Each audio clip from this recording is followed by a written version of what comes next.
বিসমিল্লাহির রহমানির রহিম। শিক্ষকদের সর্বজনীয় পেনশনের আওতায় আনার আলোচনা সভা। দৈনিক শিক্ষা .com প্রতিবেদক শিক্ষকদের সর্বজনীয় পেনশনের আওতায় আনার ব্যাপারে আলোচনা করেছেন শিক্ষা মন্ত্রণালয় সম্পর্কিত সংসদীয় স্থায়ী কমিটি। মন্ত্রণালয়কে এ বিষয়ে পর্যালোচনা করে রিপোর্ট দেওয়ার সুপারিশ করেছেন কমিটি। আজ বৃহস্পতিবার সংসদে ভবনে অনুষ্ঠিত কমিটির তৃতীয় সভা সূত্র দৈনিক আমাদের বার্তাকে এ তথ্য নিশ্চিত করেছেন। এই বৈঠকে সভাপতিত্ব করেন সাবেক শিক্ষামন্ত্রী ও সিলেট ৬ আসনের সংসদ সদস্য নূর ইসলাম নাহিদ। বৈঠকে অংশগ্রহণ করে কমিটির সদস্য শিক্ষামন্ত্রী মহিবুল হাসান চৌধুরী, শিক্ষা প্রতিমন্ত্রী বেগম শামসুন নাহার আরও অনেকে ছিলেন। এছাড়া সভায় বেসরকারি শিক্ষা প্রতিষ্ঠান, শিক্ষক কর্মচারী অবসর কল্যাণের টাকা পাওয়ার কার্যক্রম সহজ করার ব্যাপারে আলোচনা করা হয়। এর বাইরেও শিক্ষা প্রকৌশলী অধিদপ্তরের বিভিন্ন প্রকল্পের কার্যক্রমের উপর বিশদ আলোচনা হয়। বৈঠকে শিক্ষামন্ত্রী মহিবুল হাসান চৌধুরী বেসরকারি শিক্ষক ও কর্মচারীদের সর্বজনীয় পেনশন স্কিমের আওতায় আনার বিষয়ে পর্যালোচনা করে এটি একটি রিপোর্ট কমিটিতে উপস্থাপনের জন্য সচিবের দৃষ্টি আকর্ষণ করেন। মন্ত্রী প্রস্তাবের বিষয়টি কমিটিতে সুপারিশ আকারে আনা হয়। আজ বৃহস্পতিবার আনুষ্ঠানিক ওই বৈঠকে কোনো প্রতিবেদন দেওয়া হয়নি। ওই সুপারিশের অগ্রগতি প্রতিবেদনের মন্ত্রণালয়ের থেকে বলা হয়েছে, বেসরকারি শিক্ষক ও কর্মচারীদের সর্বজনীয় পেনশন স্কিমের আওতায় আনার বিষয়টি মন্ত্রণালয় থেকে পর্যালোচনা করে একটি রিপোর্ট কমিটিতে উপস্থাপনের প্রয়োজনের ব্যবস্থা গ্রহণ করবে। তবে কবে নাগাদ প্রতিবেদন দেওয়া হবে তা স্পষ্ট করা হয়নি।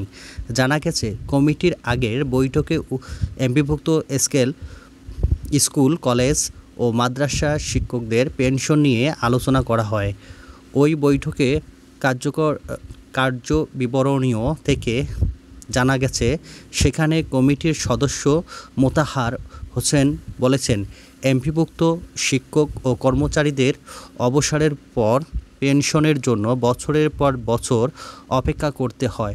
এমনকি অনেকেই পেনশনের অর্থ না পেয়ে মৃত্যুবরণ করেন। আরেক সদস্য আহমেদ হোসেন বলেন, যেহেতু এই সমস্যার দ্রুত সমাধানের কোনো সম্ভাবনা নেই, তাই শিক্ষকদের পেনশন এককালীন পরিশোধ না করে দুটো কিস্তিতে প্রদানের অনুরোধ জানান তিনি। শিক্ষা প্রতিমন্ত্রী বেগম শামসুন নাহার বেসরকারি শিক্ষক ও কর্মচারীদের পেনশন এককালীন পরিশোধ না করে সরকারি কর্মচারীদের অর্ধেক এককালীন এবং বাকিটা মাসিক পেনশন হিসাবে দেওয়া যায় কি না তা ভেবে দেখার অনুরোধ করেন।